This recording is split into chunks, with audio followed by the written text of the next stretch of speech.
அன்பான உறவுகளே, இனிய இரவு வணக்கங்களோடு நம்ம மகாநதியில் குட்டி கவிதைகளை பார்க்கலாம் வாங்க. இங்கே பார்த்தீங்கன்னா அழகா துள்ளி குதிச்சுக்கிட்டு கோயிலுக்கு போகிறாங்க நம்ம காவேரி. கண்டிப்பாக நம்ம புருஷன் வந்துடுவாங்க, நம்ம நல்லபடியாக கிளம்பி போகணும் அப்படிங்கிற ஆசையிலையும் கடவுள் மேல உள்ள நம்பிக்கையிலையும் விஜயோட காதலோடையும் கோயிலுக்கு போகிறாங்க. ஆனால் அங்கே ஆத்தா அங்காள பரமேஸ்வரி அங்கே கல்யாணி பாட்டி வந்துடுறாங்க. பார்த்தா அது கல்யாணியா, அது மனசு இல்லை கல்லில் செஞ்ச ஆணியா அப்படிங்கிற மாதிரி தாங்க இருக்குது. இரும்பு கொண்டு அடிக்கிற மாதிரி அப்படியே காவேரி பார்த்துட்டு, இங்கே பாரு, நீ என்ன என் பேரனோட சேர்ந்து வாழணும்னு ஆசைப்படுறியா அப்படிங்கிறாங்க. அவங்க பாட்டியை பார்த்தோன்னா ரொம்ப சந்தோஷமாக தாங்க காவேரி வர்றாங்க, அவ்வளோ அழகாக சிரித்த முகத்தோடு. ஆனால் இந்த குந்தாணி கிழவி ரொம்பவே கேவலமாக நடந்துக்கிறது. என் பேரை நல்லா இருக்கணும்டி, எப்போ அவன் வாழ்க்கையில் நீ வந்தியோ அவன் வாழ்க்கையே நாசமாக போச்சு அப்படிங்கிற மாதிரி பேசுகிறாங்க. கொஞ்சம் மனசாட்சி இருந்தா கல்யாணி உன் மனசை கலட்டி அப்படி கொஞ்சோன்னு பாருமா, அவன் எப்படி எந்த லெவலில் இருந்தான் உன் பேரன். நாங்களாம் மறந்துட்டோம்னு நினைக்கிறியா? வெண்ணிலா என் இரு கண்ணிலா, நீ நடந்த பாதையெல்லாம் நானே இருந்து வாடுகிறேன்னு சொல்லிட்டு அப்படியே ஊத்திக்கவா இன்னும் கொஞ்சம் ஒரு ரவுண்டுட்டு அப்படி கேவலமா மோசமான ஆளா அப்படி முரடனா அவ்வளோ ஒரு கோவக்காரனா இருந்துட்டு இருந்தான். நல்ல மனசோட தான் இருந்தாரு, அதை பத்தி குறை சொல்லக்கூடாது.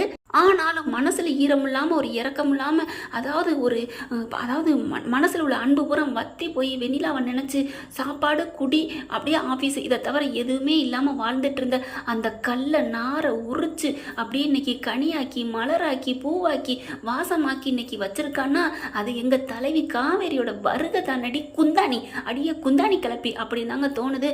பார்த்தா மனசாட்சியே இல்லாம நீ அவன் வீட்டுக்கு வரக்கூடாது, என் வீட்டுக்கு வரக்கூடாது, அவன் வந்து அப்படிதான் கூப்பிடுவான், அவன் துள்ளி குதிச்சுட்டு வாரான், நான் வேணான்னு எவ்வளவோ சொல்றேன் கேட்க மாட்டேங்கிறான். இங்க பாரு காவேரி, உண்மையிலே உனக்கு என் பேரை மேல உனக்கு பாசம்னு ஒன்று இருந்துச்சுன்னா அவனை என் வாழ்க்கையை விட்டு நீங்க போயிருங்க அப்படின்னு நீ சொல்ற. போனவ தானே, நீ ஆத்தா வேணும்னு சொல்லிட்டு போனவ தானடி அப்படிங்கிற கண்ணு கிழங்கு அழுது பார்த்துட்டு இருக்காங்க நம்ம காவேரி.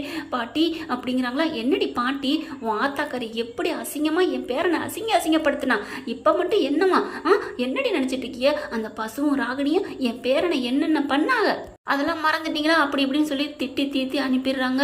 அப்படியே வர்றாங்க சோகத்தோட, அப்படியே விரிஞ்ச தொட்டாச்சு, நீங்கள் தொட்டா சுருங்கும் பார்த்தீங்களா, அந்த மாதிரி போகையில் விரிஞ்சு போனாங்க, வரையில் சுரிஞ்சு வர்றாங்க. இங்கே அதுக்கு முன்னாடியே அங்கே வர்றா அவ அன்பு பொண்டாட்டி அந்த ராதாவா சீதாவா அது ஒன்று வந்துருச்சுங்க அகண்டவாயி. அது எதுக்கு தான் வந்துச்சுன்னு தெரியல.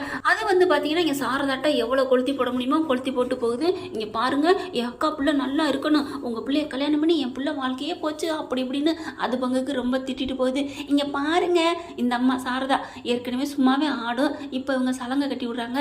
அப்படியே பார்க்குது, என் பிள்ளைக்கு ஒன்று உங்க பிள்ளை ஒன்று தேவையே இல்லை, என் காவேரி என் கூடவே இருப்பா, அவ யாரையும் நம்பி இல்லை அப்படின்னு சொல்லி அது சில பல வசனங்களை பேசுது. அதுக்கப்புறம் வரட்டு இன்னைக்கு காவேரி, அடியே கங்கா நீலாம் சொல்ல மாட்டியா, அம்மா என்னம்மா செய்ய சொல்ற அப்படிங்கிறாங்க.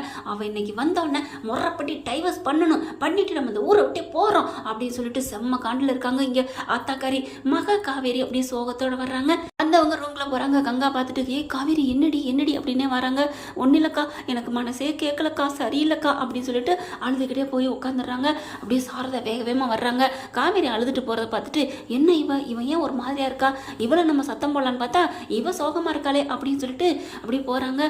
என்னடி இல்லக்கா எனக்கு மனசே சரியில்லக்கா அப்படிங்கிறாங்க. கோயிலுக்கு நல்லா தாண்டி போனேன் அப்படிங்கிறாங்க. அது இல்லக்கா, அங்கே பாட்டி வந்துச்சுக்கா, பாட்டி இந்த மாதிரி சொன்னுச்சுன்னு நடந்ததை சொல்ல. அடியே என்னடி சொல்ற, அவங்க சித்தி இருக்காங்கல்ல, என்னக்கா சொல்ற அப்படிங்கிற. அதாண்டி அந்த அஜய் அம்மா, அந்த ராகினி மாமியார், அந்த அன்பு பொண்டாட்டி அப்படிங்கிறாங்க.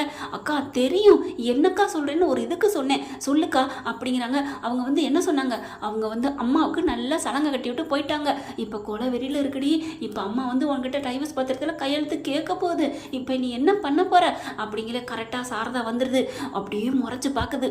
ஏ காவேரி, நான் சொன்னேனே கேட்டியாடி, ஆளாளுக்கு வந்து நம்ம படி ஏறி அசிங்கப்படுத்துறாங்கடி, தேவையாடி, அந்த தாலியை கலட்டி ஏறி டைவர்ஸ் கொடுன்னு சொல்கிறேன், கேட்குறியா அப்படிங்கிறாங்க. அம்மா என்னை என்னம்மா பண்ண சொல்கிற அப்படிங்கிறாங்க. என்னடி, அதான் உன்னையும் திட்டிருக்கிறாள்ல, அவங்க வந்து அசிங்கப்பட்டுட்டு படுத்திட்டு போயிட்டா அந்த ராகினியோட மாமியார், இங்கே பாரு நான் சொல்கிறத கேளு காவேரி அப்படிங்கிறாங்க. அப்படியே அழுதுட்டு இருக்காங்க. அம்மா நான் என்னம்மா பண்ணட்டும் அப்படிங்கிறாங்க. நீ தானடி சொன்ன காவேரி, உன் பேச்சை தான் கேட்பேன், உன் பேச்சை மீறி போக மாட்டேன்னு சொல்லிட்டு அப்புறம் என்ன அப்படிங்கிறாங்க. அப்படியே அடியே ஒரு ஒன்றும் பண்ண முடியாமல் இருக்காங்க. அம்மா நீ சொல்கிறதே கேட்குறேம்மா, பாட்டி ரொம்ப பேசிவிட்டாங்கம்மா அப்படிங்கிறாங்க. என்னடி சொல்கிற? ஆமாம்மா அப்படிங்கிறாங்க. இப்போது என் பேச்சை கேட்பியா? கேட்குறேம்மா. டைவர்ஸ் பத்திரத்தில் கையெழுத்து போடுவியா? போடுறேம்மா அப்படிங்கிறாங்க. சரிடி கிளம்புடி, இப்போவே இதை இழுத்தடிக்கக்கூடாது, போயிட்டு கையெழுத்தை போடுறோம். கண்டிப்பாக நீ அவனை பார்த்தோன்னு மனசு மாறக்கூடாது, சரியா அப்படிங்கிறாங்க. சரிம்மா, நான் மனசு மாற மாட்டேம்மா அப்படின்னு சொல்கிறாங்க. கங்காவும் இருக்காங்க, குமரன் வராங்க.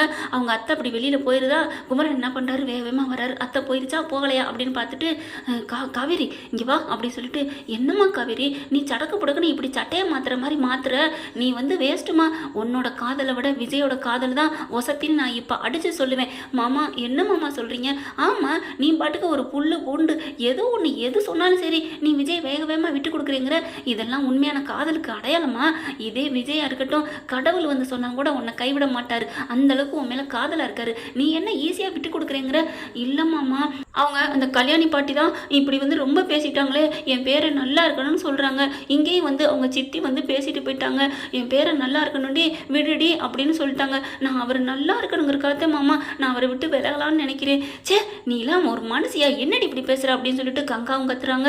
குமரன் அதை விட கத்துறாரு. ஐயோ நாங்க தெரியாம இந்த யமுனா பண்ணி விட்ட வேலை, இல்லைன்னா நீங்க ரெண்டு பேரும் சந்தோஷமா இருந்திருப்பீங்களே, இப்போ நீங்கள் நல்லா புள்ளக்குட்டியோட நல்லா இருந்திருப்பீங்களே அப்படிங்கிற காவேரி பார்க்குறாங்க. புள்ளக்குட்டியா, நமக்கு வயிற்றுல புள்ள இருக்கிறத அம்மா கிட்ட சொல்லுவோமா அப்படின்னு யோசனையோடு இருக்கிறாங்க. பாட்டி வந்து அடித்து சொல்லிடுச்சு, நீ வீட்டுக்கு வந்தேன்னா உன்னை அதால் எடுத்து அடிப்பேன், இதால் எடுத்து அடிப்பேன், நீ வர்ற வேலை வச்சுக்காதுன்னு அந்த பேச்சு பேசிட்டாங்களே, நான் எப்படி அந்த வீட்டுக்கு போகிறது அப்படின்னு திருன்னு முடிச்சிட்டு இருக்காங்க. கரெக்டாக பார்த்தா, ஏய் கிளம்புடி வாடி போய் வக்கீல பார்க்கணும் அப்படின்னு நீங்கள் சொல்ல, உங்கள் ஆத்தாக்காரி சொல்கிறாங்களா, பாட்டி எவ்வளவோ சொல்கிறாங்க. ஏய் கொஞ்சோன்னு கன்சிடர் பண்ணுடி அப்படிங்கிறாங்க. குமரனும் அத்தை அத்தை ப்ளீஸ் அத்தை அப்படிங்கிறாங்க. அதெல்லாம் முடியவே முடியாது அப்படின்னு சொல்லிட்டு செம்ம காண்டில் இருக்காங்க. கரெக்டாக போகும்போது காவேரியும் சரிங்கிற மாதிரி போக போகிறாங்க. கரெக்டாக பார்க்குறாங்க, வாசலில் நம்ம தலைவர் வந்து ஜம்ப் பண்ணி வந்து நிற்கிறாரு. காவேரி காவேரி செல்லம் அப்படிங்கிறாங்க. காவேரி விஜயை பார்த்தோன்னே அப்படியே மனசெல்லாம் படப்படன்னு துடிச்சுக்கிட்டு சிறகடிச்சு பறக்குதுங்க. அப்படியே சாரதா என்ன பண்ணுறாங்க, காவேரி கையை இறுக்கி பிடிச்சிட்டு வாடி அப்படிங்கிறாங்க. அம்மா ப்ளீஸ்மா, அவரை ஒரே ஒரு பார்வை பார்த்துட்டு வந்துடுறேன், அவர்கிட்ட ஒரே ஒரு வார்த்தை பேசிட்டு வந்துடுறேன். என்னடி இப்போ என்ன சொன்னேன்? அம்மா அது வந்து நான் அதெல்லாம் மாறலம்மா, அவர்கிட்ட ஒரே ஒரு வார்த்தை பேசிக்கிறேம்மா அப்படிங்கிறாங்க. என்னடி பேச போகிற? ஒரே ஒரு 2 வார்த்தை, நான் ரூமுக்குள்ளே போய் தனியாக பேசிட்டு வந்துட்டுமா அப்படிங்கிறாங்க. பார்க்குறாங்க. சரி போடி அப்படிங்கிறாங்க. ஓகே ஃப்ரெண்ட், பார்க்கலாம் என்ன நடக்க போகுதுன்னு. இந்த பதிவு உங்களுக்கு பிடிச்சிருந்துச்சுன்னா உங்கள் பொண்ணான கையில் ஒரு லைக்கை போட்டு சப்ஸ்கிரைப் பண்ணிடுங்க. Thank you friends.